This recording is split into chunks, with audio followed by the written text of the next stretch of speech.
चलिए सिंप्लीफिकेशन का एक बहुत ही इंपॉर्टेंट क्वेश्चन ले लेते हैं। देखिए क्या है, 1/2 डिवाइडेड बाई 1/2 ऑफ 1/2, ठीक है। इसी तरह नीचे क्या है, 1/2 प्लस 1/2 ऑफ 1/2।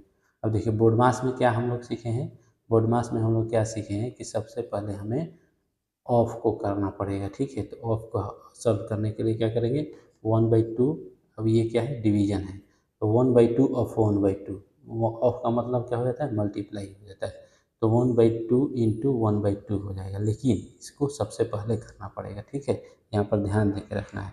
अब ये क्या हो गया, 1/2 प्लस यहाँ भी क्या है, ऑफ है, तो इसको सबसे पहले करना है, तो 1/2 इंटू 1/2 ऐसा है, लेकिन सबसे पहले करना है। इस ये ऐसे लिख दे रहा हूँ आपको समझने के लिए।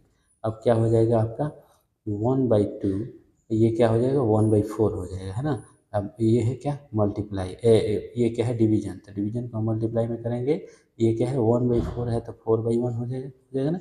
ये क्या हो गया 1/2 प्लस ये 1/4 हो गया, 1/4 हो गया ना।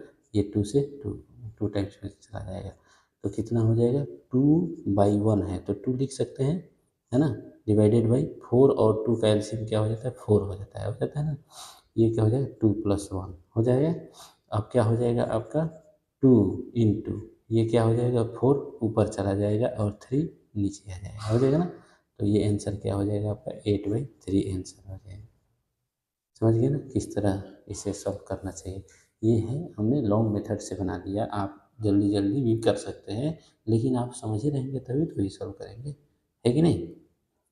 अब इसको आप ऐसे भी लिख सकते हैं, 2/2/3, 3 दूनी के 6, 2 8/3, ये भी हो सकता है आंसर, दोनों में से कोई भी आंसर हो सकता है।